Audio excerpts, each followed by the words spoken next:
Hi friends, പത്രമാറ്റ് serial വരാൻ പോകുന്ന ഒരു അടിപൊളി എപ്പിസോഡിന്റെ വിശേഷത്തിലേക്ക് എല്ലാ കൂട്ടുകാർക്കും സ്വാഗതം. അങ്ങനെ നമ്മുടെ അവന്തിക വ്യക്തമായ ധാരണയോട് കൂടി തന്നെ തിരിച്ച് അനന്തപുരിയിലോട്ട് എത്തുകയാണ്. അയർലൻഡിലെ പഠനമൊക്കെ കഴിഞ്ഞ് തിരികെ വരുന്ന മകളെയും കാത്തിരുന്ന നമ്മുടെ ജലജയ്ക്ക് അവന്തിക വന്നപ്പോൾ അവന്തികയിലുണ്ടായ സ്വഭാവ മാറ്റമൊക്കെ ഒരുപാട് വിഷമമാക്കിയിട്ടുണ്ട്. അവന്തിക ഇങ്ങോട്ടേക്ക് വന്നു കഴിഞ്ഞാൽ അത് ജലജയ്ക്കും അബിക്കും നബിക്കും ഒക്കെ ഒരു ആൾബലം കൂടി ആകുമെന്നാണ് അവരൊക്കെ വിചാരിച്ചുകൊണ്ടിരുന്നത്. പക്ഷേ അവന്തിക ഇവർ ചിന്തിക്കുന്നതിനും ഒരു പടി മുമ്പിലാണ് കേട്ടോ ചിന്തിക്കുന്നത്. അച്ഛൻ്റെ കൂടെ കൂടി അനന്തപുരിയെ മൊത്തത്തിൽ തന്നെ തറ പറ്റിക്കാനാണ് അവന്തിക ശ്രമിക്കുന്നതും. ഒരു കണക്കിന് പറഞ്ഞ ജലജയും അബിയും ആഗ്രഹിക്കുന്ന പോലെ തന്നെ അവന്തികയും അനന്തപുരി തറവാടിന്റെ നാശം തന്നെയാണ് ആഗ്രഹിക്കുന്നത്. അതിനും കൂടെ വേണ്ടിയിട്ടാണല്ലോ സ്വന്തം അമ്മയെ ആങ്ങളെ അറിയിക്കാതെ പോലും അച്ഛൻ്റെ കൂടെ കൂടി ഇവരുടെ നാശത്തിനായിട്ട് ഇവരുടെ ഒപ്പം കൂടിയിരിക്കുന്നത്. അയർലൻഡിൽ പഠിക്കാൻ പോയതിനു ശേഷം അവന്തികയുടെ സ്വഭാവത്തിൽ ഒരുപാട് മാറ്റങ്ങൾ ഉണ്ടായിട്ടുണ്ട്. എന്തായാലും അവന്തിക ഇപ്പോൾ ജലജ അബിയെ പോലെയൊന്നുമല്ല, അവരിൽ നിന്നുമൊക്കെ വ്യത്യസ്തമായിട്ടാണ് ചിന്തിക്കുന്നത്.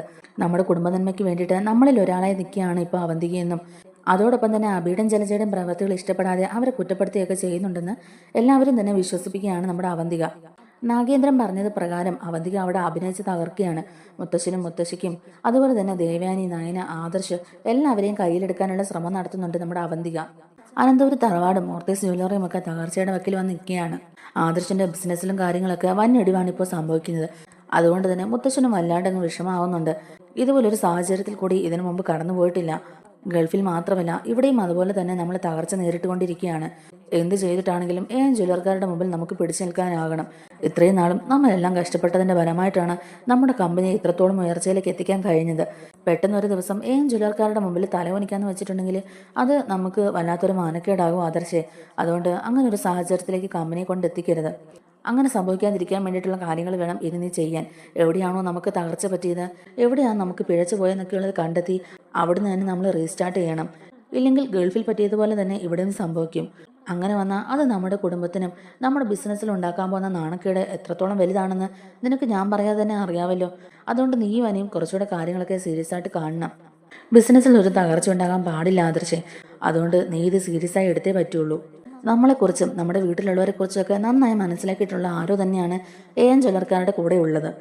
അബിക്ക് എന്തായാലും അവരുടെ ഒപ്പം ചേർന്ന് നിന്ന് ഇത്രയും വലിയ കളികളൊന്നും കളിക്കാനുള്ള ധൈര്യമില്ല. അതുകൊണ്ട് വേറെ ആരോ ആണ്, നമ്മളെ അറിയാവുന്ന വേറെ ആരോ തന്നെ ഇതിന്റെ പിന്നിലുണ്ട്. അല്ലെങ്കിൽ നമ്മുടെ ബിസിനസിന്റെ സീക്രട്സ് ഒക്കെ മനസ്സിലാക്കി അവര് നമുക്കെതിരെ ഇങ്ങനെ വന്ന് നിൽക്കില്ലായിരുന്നു. നമ്മുടെ തറവാടിനെയും നമ്മുടെ ബിസിനസ്സിനെയൊക്കെ സൂക്ഷ്മം നിരീക്ഷിക്കുന്ന ഒരാൾ തന്നെയാണ് ഇതിന്റെ പിന്നിലെന്ന് മുത്തച്ഛൻ അടിവരയിട്ട് പറയുന്നുണ്ട്. ഇതിന്റെ പിന്നിൽ ആരോ ഉണ്ട്, അതാരാന്ന് വേണം നമ്മൾ ആദ്യം കണ്ടെത്താൻ. ജ്വല്ലറിയുടെ ഉടമയായിട്ട് നമുക്ക് വലിയ ശത്രുതയൊന്നുമില്ല. നമ്മൾ അവരെ നേരിട്ട് അറിയത്തുപോലുമില്ല. പ്രത്യക്ഷമായും പരോക്ഷമായിട്ടും നമുക്ക് അവരെ കൊണ്ട് ഒരു ഉപദ്രവം ഉണ്ടായിട്ടില്ല. എന്നാലും അവരിപ്പോൾ മേക്കിംഗ് ചാർജസ് ഒന്നുമില്ലാതെയല്ലേ സ്വർണ്ണമൊക്കെ വിൽക്കുന്നത്. അത് തന്നെ നമുക്ക് വലിയൊരു തിരിച്ചടിയാണ്. പിന്നെ അവർ മാർക്കറ്റിങ്ങിനായിട്ട് കണ്ടെത്തിയിരിക്കുന്നത് നമ്മുടെ കുടുംബത്തിലെ ഒരു പെൺകുട്ടിയാണ്. നവിക്ക് മുമ്പിൽ അവർ ഒരുപാട് ഓഫറുകൾ തുറന്നു കൊടുത്തിട്ടുണ്ട്. നവിക്ക് ഒരുപാട് കാശും അവർ കൊടുക്കുന്നുണ്ട്. അതിൻ്റെ ഒരു അഹങ്കാരമാണ് നവിയുടെ സംസാരത്തിലും പെരുമാറ്റത്തിലും ഒക്കെ. നവിയനെ അവരങ്ങനെയാണ് കയ്യിലെടുക്കാൻ നോക്കുന്നത്. വേറെ ഒരു മോഡൽ നല്ലല്ലോ അവൾ അറിയപ്പെടുന്നത്. അനന്തപുരിയിലെ മരുമകൾ എന്നുള്ള ഒരു ലേബലിലല്ലേ അവൾ ഈ പരസ്യങ്ങളൊക്കെ അഭിനയിക്കുന്നത്. അത് തന്നെ അവർക്കൊരു മാർക്കറ്റിംഗ് ആണ്. ആ ഒരൊറ്റ കാരണം കൊണ്ട് തന്നെ പല കസ്റ്റമേഴ്സും അവിടെ പോകുന്നുണ്ട്. നമുക്കിപ്പോൾ പ്രധാനമായിട്ടും നേരിടേണ്ടി വന്ന വെല്ലുവിളി ഷെയർ ഇടിയുന്നതാണ്. നമ്മുടെ കമ്പനിയിലേക്ക് ഇൻവെസ്റ്റ് ചെയ്തിരുന്ന പലരും ഇപ്പോൾ ആ ഷെയറൊക്കെ ഒഴിവാക്കിയിട്ട് ജ്വല്ലറിയുടെ പിന്നാലെയാണ്. ഈ ഒരു അവസ്ഥ ഇങ്ങനെ തന്നെ തുടർന്നാൽ അത് വലിയൊരു നാശത്തിലായിരിക്കും അവസാനിക്കുക. എന്തായാലും കാര്യങ്ങളൊന്നും അത്രത്തോളം എത്തിക്കാൻ പാടില്ല. അപ്പോൾ ജയനും അജയനൊക്കെ പറയുന്നുണ്ട്, സാധാരണ ഈ തറവാട്ടിൽ അവരുടെ പ്രശ്നങ്ങൾ ഉണ്ടാക്കുന്നത് അബിയും അവൻ്റെ അമ്മയും ഒക്കെ ആണല്ലോ. എന്നാൽ ഇതിൽ അവർക്കൊരു പങ്കുണ്ടെന്ന് എനിക്ക് തോന്നുന്നില്ല അച്ഛാ.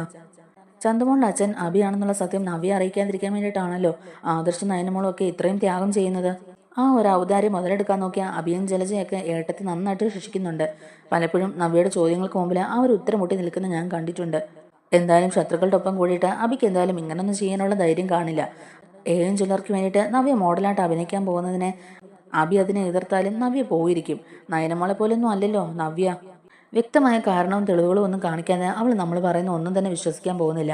അബിയും ജലജയൊക്കെ അവൾ അതുപോലെ ഇപ്പോൾ വിശ്വസിക്കുന്നുണ്ട്. അപ്പോഴേക്കും ആദർശ് പറയുന്നുണ്ട്, എന്തായാലും ഇതിന്റെ പിന്നിൽ അബിയുടെ ബുദ്ധി അല്ല. അബിക്ക് മോളിൽ വേറെ ആരോ ഉണ്ട്. അവൻ ഇങ്ങനെ ചെയ്യാനുള്ള ധൈര്യമൊന്നുമില്ല. മുത്തശ്ശൻ പറഞ്ഞതുപോലെ തന്നെ ഇതിൻ്റെയൊക്കെ പിന്നിൽ വേറെ ആരോ ഉണ്ട്. നമ്മളെയൊക്കെ അറിയാവുന്ന, നമ്മുടെ തറവാടിനെ കുറിച്ച് അറിയാവുന്ന, നമ്മുടെ ബിസിനസ്സിന്റെ സീക്രട്സ് ഒക്കെ അറിയാവുന്ന ആരോ തന്നെ ഉണ്ട്.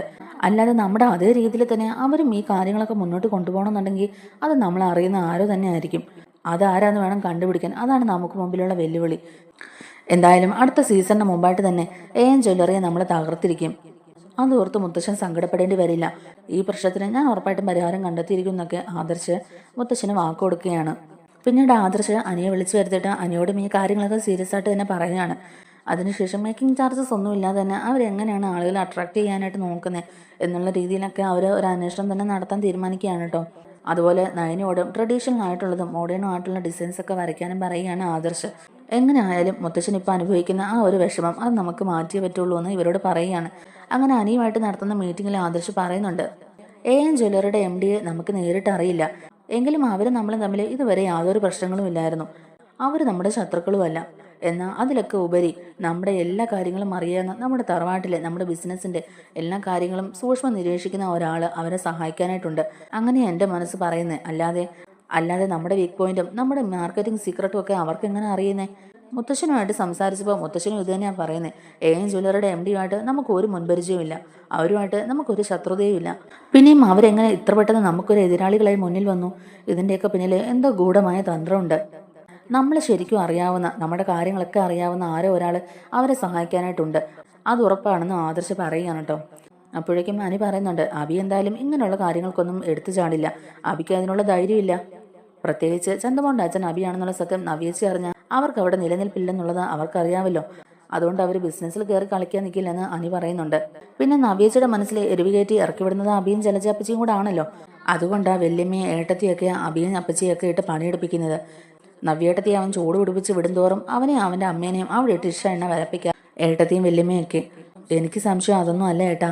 ഏട്ടനൊന്ന് ആലോചിച്ച് നോക്ക്, അവന്തിയുടെ സ്വഭാവത്തിലുണ്ടായ മാറ്റം അതെങ്ങനെ സംഭവിക്കും? അവളുടെ സ്വഭാവത്തിലുണ്ടായ മാറ്റം അതെനിക്ക് അങ്ങോട്ടേക്ക് വിശ്വസിക്കാനാവുന്നില്ല. അയർലൻഡിലേക്ക് പോകുന്നതിന് മുമ്പ് വരെ അവളുടെ സ്വഭാവം ഏകദേശം അബിയും അപ്പച്ചയും പോലെയൊക്കെ തന്നെ ആയിരുന്നല്ലോ. പിന്നെ പഠനം കഴിഞ്ഞ് വന്നപ്പം അവൾ മൊത്തത്തിൽ അങ്ങ് മാറിയെന്ന് പറഞ്ഞാൽ എനിക്കതങ്ങ് വിശ്വസിക്കാനാവുന്നില്ല. എന്തൊക്കെ പറഞ്ഞാലും അപ്പച്ചിയുടെ മോള് തന്നെയല്ലേ അവന്തികയും. അപ്പോൾ പിന്നെ അവളിപ്പോൾ നല്ല പിള്ള ചമഞ്ഞ് നടക്കുന്നത് എന്തിനു വേണ്ടിയിട്ടായിരിക്കും? പെട്ടെന്ന് അവളുടെ സ്വഭാവം ഇങ്ങനെയൊക്കെ മാറണമെങ്കിൽ അതിലെന്തോ ഒരു ദുരുദ്ദേശം ഇല്ലേ ആദർശേട്ടാ?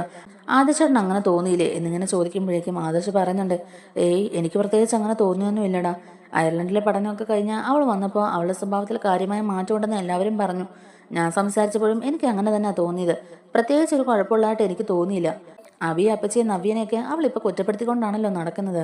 മുത്തശ്ശനോടും മുത്തശ്ശിയോടൊക്കെ ഒരു പ്രത്യേക മതിപ്പും അവൾ കാണിക്കുന്നുണ്ട്. അബി അപ്പച്ചൊക്കെ കാണിച്ചു കൂട്ടുന്ന ഓരോന്ന് കണ്ടിട്ട് അവൾക്കൊരു മനമാറ്റം ഉണ്ടായതാണെങ്കിലും ഇനിയിപ്പോൾ അവളുടെ കല്യാണമൊക്കെ വരികയല്ലേ, അതിന് അവരെ കൊണ്ടൊന്നും നടക്കില്ലെന്നുള്ളത് അവൾക്കറിയാം. മുത്തശ്ശിയൊക്കെ സോപ്പിട്ട് നമ്മുടെ കൂടെ പിടിച്ചു നിന്നാലേ അവളുടെ കല്യാണം മാന്യമായ രീതിയിൽ നടക്കുള്ളൂ എന്നൊക്കെ ഉള്ളത് അവൾക്ക് അറിയാമായിരിക്കും. അതുകൊണ്ടായിരിക്കും വേണമെങ്കിൽ അവൾ ഇങ്ങനെ അഭിനയിക്കുന്നതൊക്കെ ആദർശ് പറയുന്നുണ്ട്. അപ്പോൾ അനി പറയുന്നുണ്ട്, എനിക്കെന്തോ അങ്ങനെയൊന്നും അല്ല ആദർശേട്ടാ തോന്നുന്നത്. എൻ്റെ മനസ്സിൽ തോന്നുന്നത് ഇവളും ഈ AM ജ്വല്ലറിക്കാരുടെ കൂടെ തന്നെയാണോന്നാ. AM ജ്വല്ലറിക്കാർ നേരത്തെ നമ്മുടെ എതിരാളികളായിരുന്നെങ്കിലും പക്ഷെ അവളും ഇങ്ങോട്ടേക്ക് വന്നതിന് ശേഷമല്ലേ AM ജ്വല്ലറിക്കാർക്ക് അവരുടെ ബിസിനസ്സിൽ ഒന്നും കൂടെ ഒരു ഉയർച്ച വന്നത്. ബൾക്കായിട്ടുള്ളൊരു എമൗണ്ട് കൊടുത്ത് നവ്യേട്ടത്തിന് അവരവരുടെ കൂടെ കൂട്ടിയില്ലേ. അതുപോലെ അവന്തികയ്ക്കും ഇതിലെന്തെങ്കിലും റോളുണ്ടോ എന്ന് എനിക്ക് നല്ല സംശയമുണ്ട്. അല്ലാതെ അവളുടെ സ്വഭാവം അങ്ങനെ മാറുന്ന സ്വഭാവമൊന്നും അല്ലാന്ന് തന്നെ അനി പറയുന്നുണ്ട് കേട്ടോ. അപ്പോൾ ആദർശിന് അനി പറയുന്നതൊക്കെ കേട്ടിട്ട് ചെറിയൊരു സംശയമൊക്കെ ആവുന്നുണ്ടെങ്കിലും ആദർശ് അത് വലിയ സീരിയസ് ആയിട്ടൊന്നും തന്നെ എടുക്കുന്നില്ല കേട്ടോ. അവന്തികയിലെ ഈ മാറ്റം അത് ശരിക്കുള്ള മാറ്റം തന്നെ ആയിരിക്കും എന്നൊക്കെയാണ് ആദർശ് ചിന്തിച്ചുകൊണ്ടിരിക്കുന്നത്. എന്നാലും അനി പറഞ്ഞ ആ ഒരു സാധ്യത തള്ളിക്കളയാതെ അവൾ എവിടെ പോകുന്നു, അവൾ ആരുമായിട്ടൊക്കെ സംസാരിക്കുന്നുണ്ട്, അവൾ എന്തിനൊക്കെ പോകുന്നു, ഇതൊക്കെ ഒന്ന് നീയും കൂടെ ഒന്ന് അന്വേഷിച്ചേരെ. നമ്മുടെ ഭാഗത്തുനിന്ന് ഇനി ഒരു മിസ്റ്റേക്കും ഉണ്ടാവാൻ പാടില്ല. നമുക്കെതിരെ കളിക്കുന്ന യഥാർത്ഥ ശത്രുക്കളെ നമ്മൾ എത്രയും പെട്ടെന്ന് തന്നെ തിരിച്ചറിയണം. നമുക്കതിനധികം സമയമൊന്നുമില്ല. മുത്തശ്ശൻ ആകെ ടെൻഷനിലാണ്. ഇതുവരെ മുത്തശ്ശൻ ഇങ്ങനെ ടെൻഷനാണെന്ന് ഞാൻ കണ്ടിട്ടില്ല. നമ്മുടെ കമ്പനി അത്രത്തോളം ഇപ്പോൾ തകർച്ചയുടെ വക്കിലെത്തി നിൽക്കുകയാണ്. അതുകൊണ്ട് 2ാം സ്ഥാനത്തേക്കോ 3ാം സ്ഥാനത്തേക്കോ പോകാനുള്ള ചാൻസ് ഉണ്ട്. അതുകൊണ്ട് നമ്മുടെ കമ്പനിക്ക് ഇങ്ങനൊരു അവസ്ഥ ഉണ്ടാകാൻ പാടില്ല. അതുകൊണ്ട് നീ നിന്റെ പരമാവധി ശ്രമിക്കണം. ഞാനും അതുപോലെ തന്നെ. നയനയും ഒരുപാട് കഷ്ടപ്പെട്ട് പുതിയ പുതിയ ഡിസൈൻസ് ഒക്കെ വരയ്ക്കുന്നുണ്ട്. എന്ത് സംഭവിച്ചാലും നമ്മുടെ കമ്പനിയുടെ പ്രശസ്തിക്ക് ഒരു കുറവും ഉണ്ടാകാൻ പാടില്ല. നമ്മുടെ കമ്പനി മുത്തശ്ശൻ ആഗ്രഹിക്കുന്ന പോലെ തന്നെ എപ്പോഴും 1ാം സ്ഥാനത്ത് നിൽക്കണം.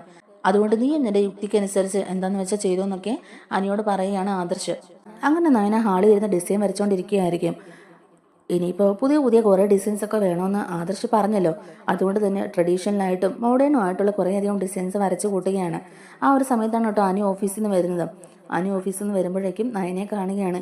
അപ്പോഴേക്കും നയനെ വരച്ച ഡിസൈൻസ് ഒക്കെ അനിയെ കാണിച്ചു കൊടുത്തിട്ട് എങ്ങനെയുണ്ട് കൊള്ളാവെന്നൊക്കെ ചോദിക്കുന്നുണ്ട്. ആ സമയത്ത് അനി അതൊക്കെ നോക്കിയിട്ട് നന്നായിട്ടുണ്ട് ഏട്ടത്തി, ഇതുപോലെയുള്ള കുറേയധികം ഡിസൈൻസ് നമുക്ക് ആവശ്യമുണ്ട്. എങ്ങനെയാണെങ്കിലും നമ്മുടെ മാർക്കറ്റിംഗ് നമ്മൾ തിരിച്ചു പിടിച്ചേ പറ്റുള്ളൂ. നമ്മുടെ ബിസിനസ്സിൽ ഒരു താഴ്ച ഉണ്ടാകാൻ പാടില്ല എന്നൊക്കെ ഇങ്ങനെ പറയുകയാണ്. ആ സമയത്ത് ആനി നയനോട് പറയുന്നുണ്ട് അവന്തികയുടെ കാര്യങ്ങളൊക്കെ. അപ്പോൾ അനി പറയുന്നുണ്ട്, ഏട്ടത്തി ഈ വീട്ടിലുള്ള ആരോ തന്നെയാണ് ഇതിൻ്റെയൊക്കെ പിന്നിലെന്ന് എനിക്കൊരു സംശയം.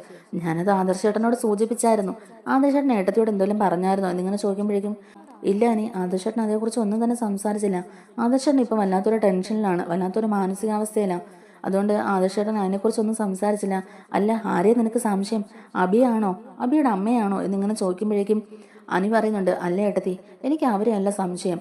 എന്തായാലും അബിക്കും അപ്പച്ചിയൊക്കെ നമ്മുടെ ബിസിനസ്സിൽ കയറി കളിക്കാനുള്ള ഒരു ധൈര്യമൊന്നുമില്ല. ചന്തുമോടെ അച്ഛൻ അബിയാണെന്നുള്ള സത്യം നവ്യേട്ടത്തി അറിഞ്ഞു കഴിഞ്ഞാൽ അതോടുകൂടി അവരുടെ ഈ വീട്ടിലെ താമസം തന്നെ ഇല്ലാതെയാകും എന്നുള്ളത് അവർക്കറിയാം. അതുകൊണ്ട് കൈവിട്ടൊരു കളിക്ക് അവർ നിൽക്കില്ല. അവരെയല്ല എനിക്ക് സംശയം, അവന്തികനെയാണ് എനിക്ക് സംശയം എന്ന് പറയാൻ കേട്ടോ. അവൾ വന്നതിന് ശേഷം നമ്മുടെ കമ്പനിയിൽ ഒരുപാട് പ്രശ്നങ്ങൾ ഉണ്ടായിട്ടുണ്ട്. അത് വേറൊന്നും കൊണ്ടല്ല ഏട്ടത്തി, എൻ്റെ മനസ്സിലുള്ളൊരു സംശയം ഞാൻ പറഞ്ഞതേ ഉള്ളൂ. നമ്മുടെ തറവാടിനെയും നമ്മുടെ ബിസിനസ്സിനെയൊക്കെ ശരിക്കും അറിയാവുന്ന ആരോ തന്നെയാണ് ഈ ഏവൻ ജ്വല്ലറിക്കാരെ ഹെൽപ്പ് ചെയ്തുകൊണ്ടിരിക്കുന്നത്. അക്കാര്യത്തിൽ ഒരു സംശയവും ഇല്ല. അതിനി ആരാണെന്ന് കൂടി അറിയണം. മുത്തശ്ശനും ആദർശേട്ടനൊക്കെ ഇതേ അഭിപ്രായം തന്നെയാണ്. പക്ഷേ അവന്തികയെ ആരും അങ്ങനെ സംശയിക്കുന്നില്ല. അയർലൻഡിലെ പഠനം കഴിഞ്ഞ് വന്നതോടുകൂടി അവളുടെ സ്വഭാവത്തിലൊക്കെ കാര്യമായ മാറ്റം ഉണ്ടല്ലോ. അതുകൊണ്ട് അവളെ ആരും ആ കണ്ണുകൊണ്ട് കാണുന്നില്ല. എനിക്കെന്തോ ഈ ഏൻ ജ്വല്ലറിക്കാരെ സഹായിക്കുന്നത് ഇവളാണോ എന്ന് എനിക്കൊരു സംശയം ഉണ്ടെന്നൊക്കെ ഇങ്ങനെ അനി പറയാണ് കേട്ടോ. അപ്പോൾ നയന പറയുന്നുണ്ട്, അതെ അനി, എനിക്ക് അങ്ങനെ ഒരു സംശയം ഉണ്ടായിരുന്നു. പിന്നെ അവളുടെ സ്വഭാവത്തിൽ കാര്യമായ മാറ്റം ഉള്ളതുകൊണ്ട് ഞാൻ അത് സൂചിപ്പിച്ചില്ലെന്നേ ഉള്ളൂ. ഏത് നേരവും അവൾ അപ്പച്ചിയും അബിയും നവ്യച്ചിയും ഞങ്ങൾക്ക് കുറ്റപ്പെടുത്തിക്കൊണ്ടാണല്ലോ നടക്കുന്നത്. അങ്ങനൊരു മാറ്റം അവൾക്ക് ഉണ്ടാകേണ്ടതല്ല. പിന്നെ അപ്പച്ചിയുടെ മോളല്ലേ, അതുകൊണ്ട് അവരുടെയൊക്കെ ഒരു സ്വഭാവം തന്നെ അവളുടെ ഉള്ളിലുമുണ്ട്. അവൾ അത് പുറത്തെടുക്കുന്നില്ലെന്നേ ഉള്ളൂ. അതെനിക്ക് നന്നായിട്ട് അറിയാമെന്ന് നയന പറയുകയാണ്. ഞാനെപ്പോഴും അവളെ വീക്ഷിക്കാറുണ്ട്. അവൾ ഇടയ്ക്കിടയ്ക്ക് ആരെയോ ഫോണിൽ വിളിച്ച് സംസാരിക്കുന്നതൊക്കെ ഞാൻ ശ്രദ്ധിക്കുന്നുണ്ട്. പക്ഷെ അത് ആരെയാണെന്ന് എനിക്ക് മനസ്സിലാവുന്നില്ല.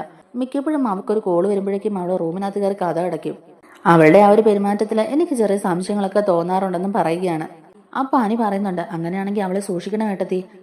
അമ്മയും മക്കളെ ഒന്നും കുടിച്ച വെള്ളത്തിൽ പോലും വിശ്വസിക്കാൻ പറ്റത്തില്ല. അത്രയ്ക്ക് മോശ സ്വഭാവം അവരുടെ. അപ്പച്ചോടും അബിയോടും ഒക്കെ അവളുടെ പെരുമാറ്റത്തിൽ എന്തെങ്കിലും മാറ്റം ഉണ്ടോ എന്നുള്ളത് ഏട്ടത്തി നന്നായിട്ടൊന്ന് ശ്രദ്ധിക്കണം. അതുപോലെ തന്നെ അവൾ ആരോടെങ്കിലുമൊക്കെ സംസാരിക്കുന്നുണ്ടെങ്കിൽ അതൊക്കെ ഒന്ന് ഏട്ടത്തി വാച്ച് ചെയ്തോണം എന്നൊക്കെ തന്നെ പറയുകയാണ്. ഇന്നു മുതൽ അവളുടെ ഓരോ ചലനങ്ങളും ഞാനും നിരീക്ഷിക്കാൻ പോവുക.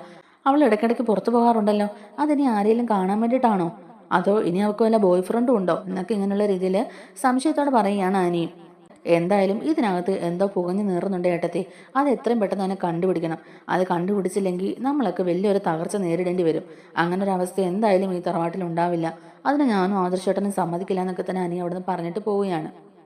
അനി പോയതിനു ശേഷം നയന ഇങ്ങനെ മനസ്സിൽ വിചാരിക്കുന്നുണ്ട്, ശരിയാ, ആദർശേട്ടനും അനിയും പറയുന്നതിൽ കുറച്ചൊക്കെ കാര്യങ്ങളുണ്ട്. ഈ വീട്ടിലിപ്പോൾ അബിയും അപ്പച്ചിയും അവന്തിയും ഒന്നും വിശ്വസിക്കാൻ പറ്റാതിരിക്കുകയാണ്. കൂടെ നിന്ന് ചതിച്ച് കഴുത്തിറക്കാൻ ഒരു മടിയില്ലാത്തവരാണ് അവർ. അതുകൊണ്ട് അവരുടെ കാര്യങ്ങളൊക്കെ ഒന്നും കൂടെ ഒന്ന് ശ്രദ്ധ കൊടുക്കണം. ഈ പറയുന്ന പോലെ അവന്തികയുടെ ഈ സ്വഭാവത്തിലെ മാറ്റം അത് വ്യാജമാണെന്നുണ്ടെങ്കിൽ അത് പൊളിച്ചടുക്കി അവളുടെ കയ്യിൽ തന്നെ കൊടുക്കണം. അവൾ കാരണം ഈ കുടുംബത്തിനൊരു മാനക്കേടുണ്ടായ മുത്തശ്ശിയുടെ മനസ്സിൽ വിഷമം ഉണ്ടാക്കിയിട്ടുണ്ടെങ്കിൽ അവളെ വെറുതെ വിടാനും പോകുന്നില്ലെന്നൊക്കെ ഇങ്ങനെ നയന മനസ്സിൽ വിചാരിച്ചുകൊണ്ടിരിക്കുകയാണ്. അങ്ങനെ അനി അന്നു മുതൽ തന്നെ അവന്തിയുടെ പിന്നാലെ നടന്ന് അവളിവിടെയൊക്കെ പോകുന്നുണ്ട്. ആരെയൊക്കെ കാണുന്നുണ്ടെന്നുള്ള കാര്യങ്ങളൊക്കെ അന്വേഷിക്കാൻ നടക്കുകയാണ്. അനിക്ക് സമയമില്ലാത്തപ്പോഴൊക്കെ വിഘ്നേഷിനെയും രാകേഷിനെയും ആ കാര്യങ്ങൾ ഏൽപ്പിക്കുകയാണ് കേട്ടോ. അങ്ങനെ ഒരു ദിവസം നാഗേന്ദ്രനെ കാണാനായിട്ട് നമ്മുടെ അവന്തിക ഇറങ്ങി പുറപ്പെടുകയാണ്. നവ്യ 2 വർഷത്തേക്ക് നമ്മുടെ കമ്പനിയിലെ മോഡലായിട്ട് നിൽക്കുമെന്നുള്ള എഗ്രിമെൻ്റ് ഒക്കെ സൈൻ ചെയ്ത കാര്യങ്ങളും അതുപോലെ തന്നെ ബൾക്കായിട്ടുള്ള ഒരു എമൗണ്ട് നവ്യയ്ക്ക് കൊടുത്തതും ഒക്കെ കാര്യങ്ങൾ, അത് കഴിഞ്ഞിട്ട് അനന്തപുരിയിൽ സംഭവിച്ച കാര്യങ്ങളൊക്കെ പറയാനും കൂടി വേണ്ടിയിട്ടാണ് നമ്മുടെ അവന്തിക ഇപ്പോൾ നാഗേന്ദ്രനെ കാണാനായിട്ട് പോകുന്നത്. അവർ ഫോണിൽ കൂടെ തന്നെ എല്ലാം വിളിച്ച് സെറ്റാക്കിയതിനു ശേഷം അവന്തികയോട് താൻ താമസിക്കുന്ന ഹോട്ടലിലേക്ക് വരാനായിട്ടും പറയുകയാണ്. ആ സമയത്ത് അവന്തിക നാഗേന്ദ്രനോട് പറയുന്നുണ്ട്, അത് പിന്നെ അച്ഛാ, എനിക്ക് അച്ഛനെ സീരിയസ് ആയിട്ടൊന്ന് കാണണം. ഇവിടെ എല്ലാവർക്കും ഇപ്പോൾ ഈ തറവാട്ടിൽ ഇപ്പോൾ എല്ലാവർക്കും ഒരു സംശയമുണ്ട്. അതായത് ഈ തറവാടിനെ കുറിച്ചും നമ്മുടെ ബിസിനസ്സിനെ കുറിച്ചൊക്കെ അറിയാവുന്ന ആരോ ഒരാളാണ് ഏൻ ജ്വല്ലറിയെ സഹായിക്കുന്നുള്ളത് അവർക്ക് മനസ്സിലായിട്ടുണ്ട്. അതുകൊണ്ട് അവരുടെ ആ ഒരു സംശയത്തിൽ അവർ എന്നെ ഉൾപ്പെടുത്തിയിട്ടുണ്ടാവും. കാരണം എന്നിലെ ഈ മാറ്റം അവർക്ക് ഒട്ടും അംഗീകരിക്കാൻ കഴിയാത്തതാണല്ലോ. അതുകൊണ്ട് ഞാൻ നേരിട്ട് അച്ഛൻ താമസിക്കുന്ന ഹോട്ടലിലേക്ക് വന്നിട്ടുണ്ടെങ്കിൽ അത് വലിയൊരു ഇഷ്യൂ ആകും. അച്ഛനിപ്പോൾ എന്തായാലും അച്ഛൻ ആ മുഖം കാണിക്കാൻ താല്പര്യപ്പെടുന്നില്ലല്ലോ. അതുപോലെ തന്നെ ഏൻ ജ്വല്ലറിയുടെ MD ആണ് അച്ഛൻ എന്നുള്ള കാര്യം ഇവിടെ ആർക്കും അറിയില്ലല്ലോ. അതുകൊണ്ട് നമ്മൾ വേറെ എവിടെയെങ്കിലും വെച്ച് മീറ്റ് ചെയ്യുന്നതായിരിക്കും നല്ലതെന്നൊക്കെ അവന്തിക പറയുകയാണ്. അപ്പോഴേക്കും നാഗേന്ദ്രൻ പറയുന്നുണ്ട്, എങ്കിൽ മോള് ഞാൻ താമസിക്കുന്ന ഹോട്ടലിലേക്ക് വരണ്ട, നമുക്ക് പുറത്തെവിടെയെങ്കിലും വെച്ച് തന്നെ മീറ്റ് ചെയ്യാം. സ്ഥലം എവിടാന്ന് മോള് പറഞ്ഞാൽ മതി, ഞാൻ അങ്ങോട്ടേക്ക് വന്നോളാം പറയുകയാണ്. അങ്ങനെ അവന്തിക ഒരു പാർക്കിൻ്റെ പേരൊക്കെ പറഞ്ഞു കൊടുത്തിട്ട് ആ പാർക്കിലോട്ട് തന്നെ വരാൻ പറയുകയാണ് കേട്ടോ. അങ്ങനെ അവന്തിക അച്ഛനെ കാണാനായിട്ട് പോകാനുള്ള തയ്യാറെടുപ്പിലാണ് കേട്ടോ.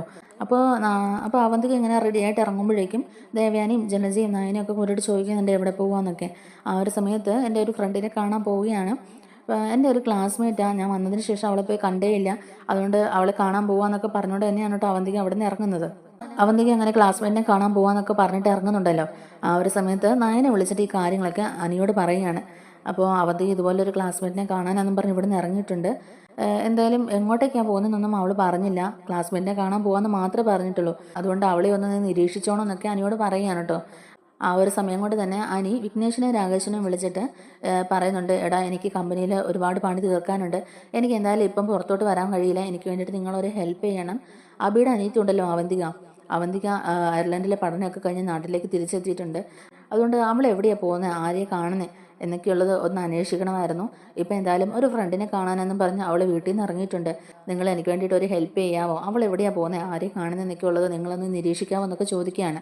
അപ്പോൾ വിഘ്നേഷും രാകേഷും കൂടെ അനിയോട് പറയുന്നുണ്ട്, അതിനിപ്പോൾ എന്താണോ ഞങ്ങൾ നോക്കിക്കോളാം, അവൾ ആരെയാണ് കാണാൻ പോകുന്നത്, എന്തിനാ പോകുന്നത് എന്നൊക്കെയുള്ളത് ഞങ്ങൾ നോക്കിക്കോളാം, കാര്യങ്ങളൊക്കെ നിന്നെ കൃത്യമായിട്ട് അറിയിച്ചോളാം എന്നൊക്കെ തന്നെ പറയുകയാണ് കേട്ടോ.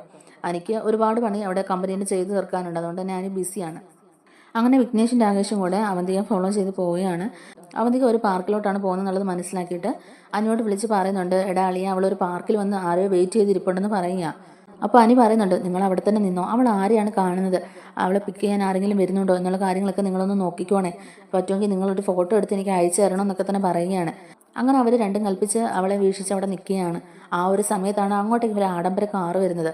കാറിൽ നിന്ന് ഒരാൾ പുറത്തോട്ട് ഇറങ്ങുന്നൊക്കെ കണ്ടുകൊണ്ട് ഇവർ ഫോട്ടോ ഒക്കെ എടുക്കാൻ കേട്ടോ. ആരാന്നുള്ളത് ഇവർക്കും അറിയില്ലല്ലോ. അങ്ങനെ നാഗേന്ദ്രൻ ഇറങ്ങി വന്നിട്ട് അവന്തിയോട് സംസാരിക്കുകയാണ്. ഈ ഒരു രംഗങ്ങളെല്ലാം തന്നെ അവർ ഫോണിൽ ഷൂട്ട് ചെയ്ത് എടുക്കുന്നുണ്ട് കേട്ടോ. എന്നിട്ട് മോളെ ഇവിടെ അത്ര സേഫൊന്നും അല്ല, എന്നെ ആരെങ്കിലും കണ്ടിട്ടുണ്ടെങ്കിൽ ഇപ്പം അത് ശരിയാവില്ല, അതുകൊണ്ട് നമുക്ക് വേറെ എവിടെയെങ്കിലും മാറി ഇരുന്ന് സംസാരിക്കാം, നമുക്ക് വേറെ എവിടെയെങ്കിലും പോയി ഇരുന്ന് സംസാരിക്കാം എന്നൊക്കെ പറഞ്ഞുകൊണ്ട് തന്നെ നാഗേന്ദ്രൻ അവന്തിയും കൂട്ടിയിട്ട് കാറിൽ കയറിയിട്ട് പോവുകയാണ് കേട്ടോ. ഈ ഒരു രംഗങ്ങളെല്ലാം തന്നെ അവർ ഫോണിൽ ഷൂട്ട് ചെയ്യുന്നുണ്ടായിരുന്നു. അതോടൊപ്പം തന്നെ അനിയെ വിളിച്ച് പറയുകയും ചെയ്തു കേട്ടോ. അവർ ആ ഫോട്ടോസൊക്കെ അയച്ചു കൊടുക്കുമ്പോഴേക്കും അനി ഇങ്ങനെ ആകെ ഇങ്ങനെ ഇയാളെ എവിടെയോ കണ്ടിട്ടുണ്ടല്ലോ എന്നുള്ള മട്ടിൽ ഇങ്ങനെ ഇരിക്കുകയാണ്. ഇയാളെ എവിടെയോ കണ്ട് നല്ല പരിചയം ഉണ്ടല്ലോ, ഇയാൾ ആരായിരിക്കും, അവന്തിക എന്തിനായിരിക്കും ഇയാളുടെ കൂടെ കയറി പോയിട്ടുണ്ടാവുക എന്നുള്ള കാര്യങ്ങളൊക്കെ നമ്മുടെ അനി ഇങ്ങനെ തല പുകഞ്ഞ് ആലോചിച്ചുകൊണ്ടിരിക്കുകയാണ്. അങ്ങനെ അനി ഉടനെ തന്നെ ആദർശനെ വിളിച്ചിട്ട് ഈ കാര്യങ്ങളൊക്കെ പറയുന്നുണ്ട്. ആദർശന് ഈ ഫോട്ടോസും വീഡിയോസും ഒക്കെ അയച്ചു കൊടുത്തിട്ട് ഇതാരാണെന്ന് എനിക്ക് മനസ്സിലാവുന്നില്ല, പക്ഷെ എവിടെയോ കണ്ട് പരിചയമുള്ള പോലെ തോന്നുന്നു എന്നൊക്കെ പറഞ്ഞുകൊണ്ടാണ് കേട്ടോ അയക്കുന്നത്. അപ്പോഴേക്കും ഈ ഫോട്ടോയും ഇതൊക്കെ കാണുമ്പോഴേക്കും തന്നെ ആദർശന് കാര്യം മനസ്സിലാവുന്നുണ്ട്. ഇത് അപ്പച്ചയുടെ ഭർത്താവാണെന്നും നാഗേന്ദ്രനാണ് പേരെന്നും പണ്ട് നമ്മുടെ ജ്വല്ലറിയിൽ ഇതുപോലെ തിരുമറയൊക്കെ കാണിച്ച സമയത്ത് മുത്തശ്ശൻ തറവാട്ടിൽ നിന്ന് അടിച്ച് പുറത്താക്കിയതാണെന്നും അബിയുടെയും അവന്തികയുടെയും ഒക്കെ അച്ഛനാണെന്നുള്ള കാര്യങ്ങൾ അനിയോട് പറഞ്ഞു കൊടുക്കുകയാണ് ആദർശ്. ഇയാളെ പണ്ട് വീട്ടിൽ നിന്ന് അടിച്ചിറക്കുമ്പം ഇയാൾക്ക് വേറെ ഒരു തൊഴിലുമില്ലായിരുന്നു. പിന്നെ ഇത്രയും വലിയൊരു ആഡംബര കാറിലൊക്കെ ഇയാൾ വന്ന് അവന്തികനെ വിളിച്ചുകൊണ്ട് പോകുന്നുണ്ടെങ്കിൽ അതിൻ്റെ പിന്നിൽ എന്തോ ഒരു തക്കതായ കാരണമുണ്ട്. തന്നെയുമല്ല, അവന്തിക എന്തിനാ ഇപ്പം ഇയാളെ കാണുന്നത്, ഇയാളുമായിട്ട് ഇവർക്ക് ഇപ്പോഴും ബന്ധമുണ്ടോ, ഇയാളുമായിട്ട് ഇപ്പോൾ ഇവൾ കോണ്ടാക്റ്റൊക്കെ ഉണ്ടോ എന്നുള്ള കാര്യങ്ങളൊക്കെ അവരിങ്ങനെ ആലോചിക്കുന്നുണ്ട്. അന്നത്തെ വഴക്കിന് ശേഷം ഇയാൾ നാട് വിട്ടുപോയി ഏതോ ഒരു ഗൾഫ് രാജ്യത്ത് സെറ്റിൽഡ് ആയെന്നൊക്കെയാണ് കേട്ടത്. പിന്നെ ഇയാളെക്കുറിച്ച് ഒരു കേട്ടറിവുമില്ല. ഇപ്പം ഇയാൾ എന്തിനാ നാട്ടിലേക്ക് തിരിച്ചു വന്നേക്കുന്നത്, ഇയാളുടെ മനസ്സിൽ ഇനി വേറെ എന്തെങ്കിലും ദുരുദ്ദേശം ഉണ്ടോ എന്നൊക്കെയുള്ള കാര്യങ്ങൾ അറിഞ്ഞേ പറ്റുള്ളൂ എന്നൊക്കെ ആദർശ് ഇങ്ങനെ ചിന്തിച്ചുകൊണ്ടിരിക്കുകയാണ്. ഇപ്പോൾ തന്നെ അഭി കാരണം AM ജ്വല്ലറിയുടെ പരസ്യത്തിൽ അഭിനയിക്കാൻ പോകുന്നുണ്ടല്ലോ നവ്യയ്ക്ക് വലിയ വലിയ ഓഫറുകൾ നൽകി ഇഷ്ടംപോലെ കാശും കൊടുത്ത് നവ്യനെ അവർ അവരുടെ പക്ഷത്താക്കി കഴിഞ്ഞു. 2 വർഷത്തെ എഗ്രിമെന്റ് വരെ സൈൻ ചെയ്ത് കഴിഞ്ഞു. അതുപോലെ ഇവർ തമ്മിൽ ഇനി വേറെ എന്തെങ്കിലും കണക്ഷൻ ഉണ്ടോ, ഇവർ തമ്മിൽ എന്തെങ്കിലും ബന്ധമുണ്ടോ എന്നൊക്കെയുള്ള കാര്യങ്ങൾ ആദർശും അനിയും ഒക്കെ ചിന്തിച്ചുകൊണ്ടിരിക്കുകയാണ്. ഇതിൻ്റെ പിന്നിൽ എന്തോ ഒരു ചതി മണക്കുന്നുണ്ട്. മിക്കവാറും അവന്തികയും ഇവരുടെ വശത്തുള്ള ആൾ തന്നെയായിരിക്കും. എന്നിട്ട് എല്ലാം അറിഞ്ഞു വെച്ചുകൊണ്ടാണ് അവൾ നമ്മുടെ കുടുംബത്തിൽ കയറി കളിക്കാൻ നിൽക്കുന്നത്, നമ്മുടെ തറവാട്ടിനെ കരുവാരി തേക്കാൻ നിൽക്കുന്നത്. എന്തായാലും ഇവർ തമ്മിലുള്ള എല്ലാ ഇടപാടുകളും മനസ്സിലാക്കാൻ ഒരുങ്ങിയിരിക്കുകയാണ് നമ്മുടെ ആദർശ്. അങ്ങനെ ആദർശും അനിയും അധികം വൈകാതെ തന്നെ തിരിച്ച് വീട്ടിലേക്ക് എത്തുകയാണ് കേട്ടോ. ആ സമയത്ത് അവിടെ ദേവയാനിയും നയനയും ഇരിപ്പുണ്ടായിരിക്കും. നയന ഡിസൈൻസ് ഒക്കെ വരച്ചുകൊണ്ട് തന്നെ ഇരിക്കുകയാണ്. ആ ഒരു സമയത്ത് ആദർശും അനിയും കൂടെ അങ്ങോട്ടേക്ക് വന്നിട്ട് ഇവരോടായിട്ട് കാര്യങ്ങളൊക്കെ പറയുകയാണ് കേട്ടോ. അവന്തിക ഇതുപോലെ നാഗേന്ദ്രനെ കണ്ട കാര്യങ്ങളൊക്കെ പറയുകയാണ്. ദേവയാനെ കാണിച്ചു കൊടുക്കുന്ന സമയത്ത് ദേവയാനിക്ക് ആകെ ഷോക്കാവുന്നുണ്ട്. ഇത് ജലജയുടെ ഭർത്താവല്ലേ, നാഗേന്ദ്രനല്ലേ ഇത്, ഇവൻ ഇവിടെങ്ങും ഇല്ലായിരുന്നല്ലോ, ഇവൻ ഇത് പെട്ടെന്ന് എവിടുന്ന് വന്നു, ഇവൻ ഏതോ ഒരു ഗൾഫ് രാജ്യത്ത് പോയി സെറ്റിൽഡ് ആയെന്നൊക്കെയാണല്ലോ കേട്ടത്, പിന്നീട് ഇവനെക്കുറിച്ച് ഒരറിവും ഇല്ലായിരുന്നു, പിന്നെ എന്തിനാ ഇപ്പം ഇവൻ ഇങ്ങോട്ടേക്ക് വന്നതെന്നൊക്കെയുള്ള രീതിയിൽ അവരിങ്ങനെ ചോദിക്കുകയാണ് കേട്ടോ. അവളുടെ ഒരു ക്ലാസ്മേറ്റിനെ കാണാൻ പോകാമെന്നും പറഞ്ഞാൽ അവൾ ഇവിടെ നിന്ന് ഇറങ്ങിയത്. അവളൊരു ക്ലാസ്മേറ്റിനെ കാണാൻ പോകാമെന്ന് എന്നോടും അമ്മയോടും കള്ളത്തരം പറഞ്ഞിട്ടാണ് ഇവിടെ നിന്ന് ഇറങ്ങിയത്. അങ്ങനെ അവളുടെ പറച്ചിൽ ഒരു സംശയം തോന്നിയതുകൊണ്ടാണ് ഞാൻ അനിയെ വിളിച്ച് പറഞ്ഞത് അവൾ ആരെയാണ് കാണാൻ പോകുന്നതെന്നൊക്കെയുള്ളതൊന്ന് അന്വേഷിക്കാൻ. എന്തായാലും ഇപ്പോൾ ഒരു കാര്യം മനസ്സിലായില്ലേ, അവളുടെ സ്വഭാവത്തിൽ യാതൊരു മാറ്റവും ഇല്ല എന്നുള്ളത്. അഭിയെ അപ്പച്ചയും പോലെ തന്നെ ഇവളും ചിന്തിക്കുന്നതും പ്രവർത്തിക്കുന്നതും. നമ്മളുടെയൊക്കെ മുമ്പിൽ നല്ലവളായിട്ട് അഭിനയിച്ച് നിൽക്കുക, ശരിക്കും പറഞ്ഞാൽ നമ്മുടെ തകർച്ച ഇവളും ആഗ്രഹിക്കുന്നതെന്നൊക്കെയുള്ള രീതിയിൽ പറയുകയാണ് കേട്ടോ. അപ്പോൾ അനി പറയുന്നുണ്ട്, ശരിയാ, എഴുത്തത്തി പറഞ്ഞതാ ശരി, ഇവളെ ഒന്നും കുടിച്ച വെള്ളത്തിൽ പോലും വിശ്വസിക്കാനാവില്ല. അപ്പച്ചിയുടെ വയറ്റിൽ ജനിച്ചവളല്ലേ ഇവളും. അതുകൊണ്ട് അവൾക്ക് കാര്യമായ ഒരു മാറ്റം ഉണ്ടാകാൻ പോകുന്നില്ല. അബിയെ അപ്പച്ചിയും പോലെ തന്നെ ചിന്തിക്കുകയും പ്രവർത്തിക്കുകയും ചെയ്യുന്നവളാണ് ഇവളും. നമ്മുടെ കൂടെ നിന്നോണ്ട് നമ്മുടെ കുടുംബത്തിനെതിരെ ചെളിവാരി അറിയാൻ നോക്കുക ഇപ്പം ഇവിളെയൊന്നും ഇങ്ങനെ വെറുതെ വിട്ടാൽ പറ്റില്ല ആദർശേട്ടാ എന്നിങ്ങനെ പറയുമ്പോഴേക്കും ആദർശ് പറയുന്നുണ്ട്, വേണ്ട, എടുത്തു ചാടി ഒന്നും തീരുമാനിക്കണ്ട. നമ്മൾ അറിഞ്ഞ കാര്യങ്ങൾ നമ്മുടെ മനസ്സിൽ തന്നെ ഇരിക്കട്ടെ. എന്തായാലും ഇതൊക്കെ തകർത്തെറിയാൻ നമുക്കൊരവസരം കിട്ടാതിരിക്കില്ല. അവൾ അവളുടെ അച്ഛനെ കണ്ട് സംസാരിച്ചൊന്നുമല്ല നമ്മുടെ പ്രശ്നം. ഇവർക്ക് ആർക്കെങ്കിലും ജ്വല്ലറിയുമായിട്ട് എന്തെങ്കിലും കണക്ഷൻ ഉണ്ടോ എന്നുള്ളതാണ് നമ്മൾ ആദ്യം അറിയേണ്ടത്. എന്തായാലും അവന്തികയെ നമ്മൾ നന്നായിട്ട് ശ്രദ്ധിക്കണം. അവൾ നല്ല ഉദ്ദേശത്തോടെ തന്നെയാണോ ഇങ്ങോട്ടേക്ക് വന്നെന്നുള്ളതൊന്നും നമുക്കറിയില്ലല്ലോ. അതുകൊണ്ട് അവളുടെ കാര്യത്തിൽ നമ്മൾ കുറച്ചും കൂടെ ഒന്ന് നന്നായിട്ട് ശ്രദ്ധിക്കണമെന്ന് പറയുകയാണ്.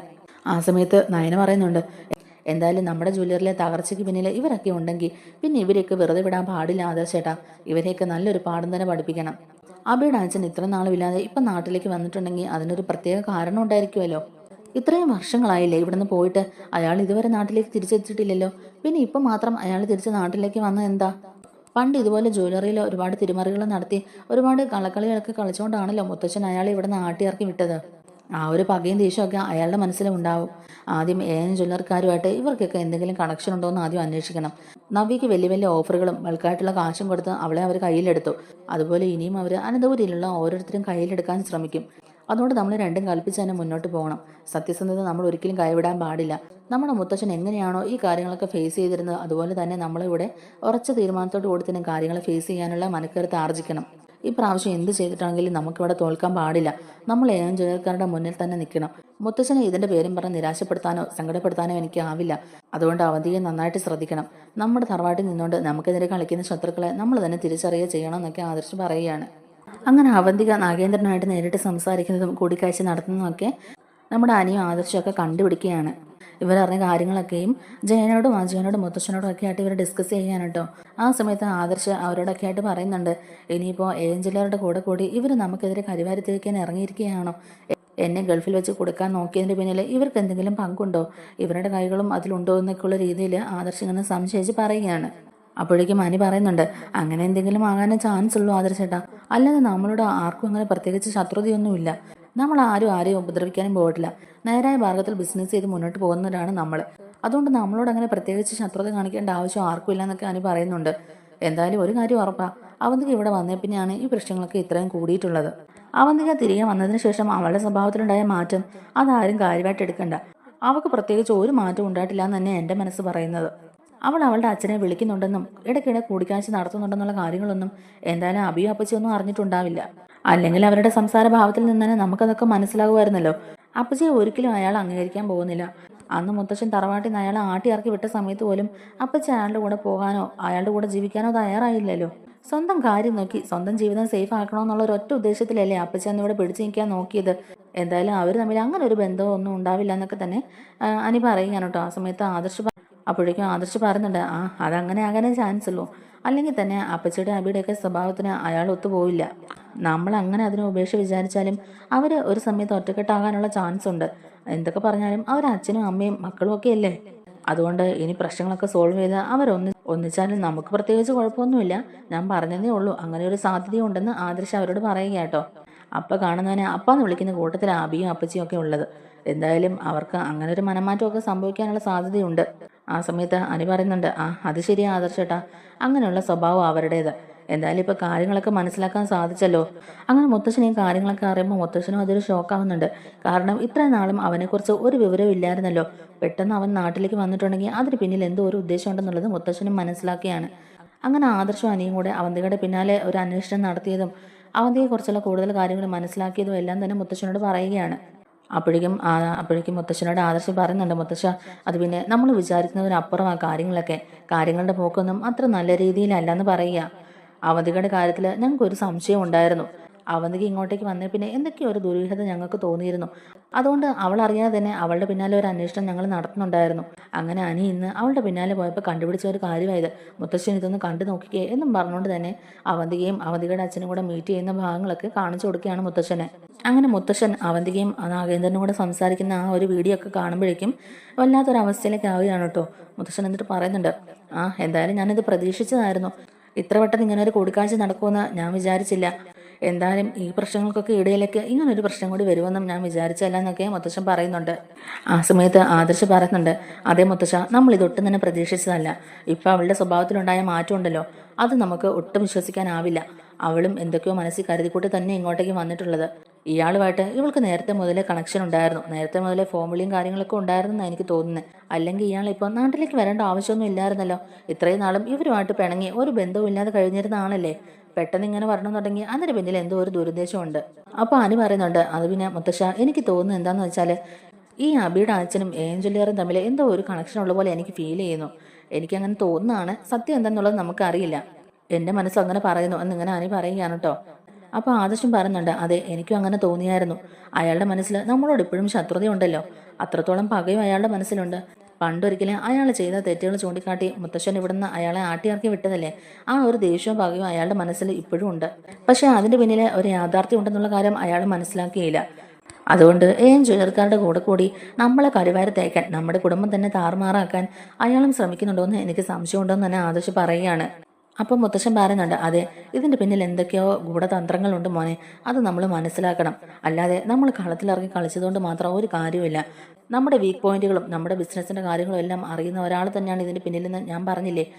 അയാൾ ഇപ്പോൾ നാട്ടിലേക്ക് വന്നതിന്റെ പിന്നിൽ എന്തോ ഒരു ഉദ്ദേശമുണ്ട്. അയാൾ എന്ത് ഉദ്ദേശം നടപ്പിലാക്കാനാണ് ഇങ്ങോട്ടേക്ക് വന്നതെന്നുള്ളത് ആദ്യം തന്നെ മനസ്സിലാക്കണം. അവന്തികയുടെ മേലും ഒരു കണ്ണുണ്ടാകണം. അവൾ എവിടെയൊക്കെ പോകുന്നു, ആരെയൊക്കെ കാണുന്നു, എന്തൊക്കെ ചെയ്യുന്നു എന്നുള്ള കാര്യങ്ങളൊക്കെ അന്വേഷിക്കണം. വീട്ടിലാണെങ്കിലും പുറത്താണെങ്കിലും ശരി, അവൾക്ക് നാഗേന്ദ്രനുമായിട്ട് ഇപ്പോഴും അടുപ്പമുണ്ടോ എന്നുള്ളതൊക്കെ ഒന്ന് മനസ്സിലാക്കണം. അതുപോലെ തന്നെ അയാളുടെ കാര്യങ്ങളിലും ഒരു അന്വേഷണം നടത്തണം. അയാൾ എന്തിനു നാട്ടിൽ വന്നു, അയാളുടെ ഇപ്പോഴത്തെ സ്റ്റാറ്റസ് എന്താണ്, അയാളിപ്പോൾ എന്ത് ജോലിയാണ് ചെയ്യുന്നത്, എല്ലാ കാര്യങ്ങളും അന്വേഷിക്കണമെന്നൊക്കെ തന്നെ നമ്മുടെ മുത്തശ്ശന് ആദർശനോടും അനിയോടുമായിട്ട് പറയുകയാണ്. തൽക്കാലം കാര്യങ്ങളൊക്കെ നമ്മളൊന്ന് അന്വേഷിച്ച് കണ്ടുപിടിക്കുന്നവരെ ഈ രഹസ്യം ആരോടും പറയണ്ട, ഇതിങ്ങനെ തന്നെ പോകട്ടെ. അവന്തിക ആ സമയം വരെ അഭിനയിച്ച് തകർക്കട്ടെ. എന്തായാലും ഒരു ദുരുദ്ദേശത്തോടെയാണ് അവൾ തിരികെ നാട്ടിലേക്ക് വന്നിട്ടുള്ളതെങ്കിൽ അവളുടെ അമ്മയുടെ അതേ പാത പിൻപറ്റാൻ തന്നെ അവളും തയ്യാറാക്കി. അവളുടെ അമ്മയുടെ അതേ പാതയിലേക്ക് തന്നെ അവളും പോകുന്നത്. അവളും അവളുടെ മക്കളും പകയും ഉദ്ദേശവും മനസ്സിൽ കൊണ്ട് നടക്കുന്നവരാണ്. അവരെ ഒന്നും ഒരിക്കലും നമുക്ക് തിരുത്താൻ കഴിയില്ല. നമ്മുടെ തറവാടിനോ നമ്മുടെ ബിസിനസ്സിനോ ഒരു തകർച്ച സംഭവിച്ചിട്ടുണ്ടെങ്കിൽ അവരാരും പിന്നെ ഈ വീട്ടിൽ തുടരില്ല. അവരെല്ലാം ഞാൻ ഇവിടുന്ന് പുറത്താക്കും എന്നൊക്കെ മുത്തശ്ശൻ പറയുകയാണ്. ചില്ലറക്കാരുടെ വളർച്ച കണ്ണടച്ച് തുറക്കും പോലെയായിരുന്നു. അവരുടെ വളർച്ച നമ്മൾ ഉദ്ദേശിക്കുന്നതിനപ്പുറം പെട്ടെന്ന് തന്നെ ആയിരുന്നുകൊണ്ട് നമുക്ക് വേണ്ട രീതിയിൽ കാര്യങ്ങളൊന്നും മുന്നോട്ട് കൊണ്ടുപോകാൻ പറ്റിയില്ല. പിന്നെ ഗൾഫിൽ അങ്ങനെ ഒരു പ്രതിസന്ധി ഉണ്ടായതുകൊണ്ട് തന്നെ നമുക്ക് വലിയ രീതിയിലുള്ള നഷ്ടങ്ങൾ സംഭവിച്ചിട്ടുണ്ട്. ആനന്ദപുരിയിലെ മരുമോളാണല്ലോ ഇപ്പം ജ്വല്ലറിയുടെ പ്രധാനപ്പെട്ട മോഡൽ. അതുകൊണ്ട് തന്നെ അത് നമുക്ക് മാർക്കറ്റിങ്ങിൽ ഒരുപാട് ഇടിവുണ്ടാക്കിയിട്ടുണ്ട്. നമ്മൾ ഇനിയും പുതിയ പുതിയ മാർഗങ്ങൾ അന്വേഷിക്കേണ്ടതായിട്ടുണ്ട്. നയനമോൾ ഇപ്പോൾ ഒരു അമ്മയാകാൻ തയ്യാറെടുത്തുകൊണ്ടിരിക്കുന്ന കുട്ടിയല്ലേ. അതുകൊണ്ട് ഇങ്ങനെ ഒരു വിഷയത്തിൽ നയനമോൾ ഒരുപാട് ബുദ്ധിമുട്ടിപ്പിക്കുന്നത് ശരിയല്ല. അതുകൊണ്ട് ആദർശ് അനിയെ, എനിക്ക് നിങ്ങളോടാണ് പറയാനുള്ളത്, ഒരിക്കലും നമ്മുടെ കമ്പനി പിന്നോട്ടാവാൻ പാടില്ല. നമ്മുടെ കമ്പനിയുടെ എല്ലാ പേരും പ്രശസ്തിയും നിങ്ങൾ ഉയർത്തിക്കൊണ്ട് വരികയാണ് ചെയ്യേണ്ടത്. അതിന് ഏതറ്റം വരെയും പോകാൻ ഞാൻ നിങ്ങളുടെ കൂടെ തന്നെ ഉണ്ടാവും. അതുപോലെ തന്നെ നാഗേന്ദ്രൻ നാട്ടിലേക്ക് വന്നതിന് പിന്നിലെ ഉദ്ദേശം എന്താണെന്നുള്ളതും നമ്മൾ എത്രയും പെട്ടെന്ന് അറിയേണ്ടതായിട്ടുണ്ട്. എന്തായാലും നമ്മളിപ്പോൾ കടന്നു പോകുന്നത് വല്ലാത്തൊരു പ്രതിസന്ധിയിലൂടെയാണ്. അത് മനസ്സിലാക്കിയിട്ട് വേണം നമ്മൾ ഓരോരോ ചുവട് മുന്നോട്ട് വെക്കാൻ. നോക്കിയും കണ്ടും സൂക്ഷിച്ചും വേണം കാര്യങ്ങളൊക്കെ മുന്നോട്ട് കൊണ്ടുപോകാനും. ആദ്യം തന്നെ നമ്മൾ അവന്തികയുടെയും നാഗേന്ദ്രൻ്റെയും മനസ്സിലുള്ള ഉദ്ദേശങ്ങൾ എന്താണെന്നും അവരെന്തിനാണ് ഇപ്പോൾ നാട്ടിലേക്ക് വന്നതെന്നും ജ്വല്ലറിക്കാരുമായിട്ട് അവർക്ക് എന്തെങ്കിലും ബന്ധമുണ്ടെന്നുള്ള കാര്യങ്ങളൊക്കെ തന്നെ കണ്ടുപിടിക്കണമെന്ന് മുത്തശ്ശൻ അവരോട് പറയുകയാണ് കേട്ടോ. എന്നിട്ട് അങ്ങനെ നന്ദുവിനെ വിളിച്ചിട്ട് മുത്തശ്ശൻ ഈ കാര്യങ്ങളൊക്കെ സൂചിപ്പിക്കുകയാണ് കേട്ടോ. മോളുടെ ഭാഗത്തുനിന്ന് ഒരു അന്വേഷണം ഉണ്ടാകണമെന്നൊക്കെ നന്ദുവിനോടും പറയുകയാണ് മുത്തശ്ശൻ. അങ്ങനെ മുത്തശ്ശനും ആദർശും മനിയും കൂടെ അനന്തപുരിയിൽ സംഭവിച്ച വീഴ്ചകളൊക്കെ കണ്ടുപിടിച്ച് ജ്വല്ലറിക്കാരെ തിരിച്ചടിക്കാനുള്ള തയ്യാറെടുപ്പിലാണ് കേട്ടോ. അപ്പോൾ നമ്മുടെ വീഡിയോ ഇഷ്ടമായിട്ടുണ്ടെങ്കിൽ ഒന്ന് ലൈക്ക് ചെയ്യാനും അതുപോലെ തന്നെ ചാനലിലൂടെ ഒന്ന് സബ്സ്ക്രൈബ് ചെയ്ത് സപ്പോർട്ട് ചെയ്യാനും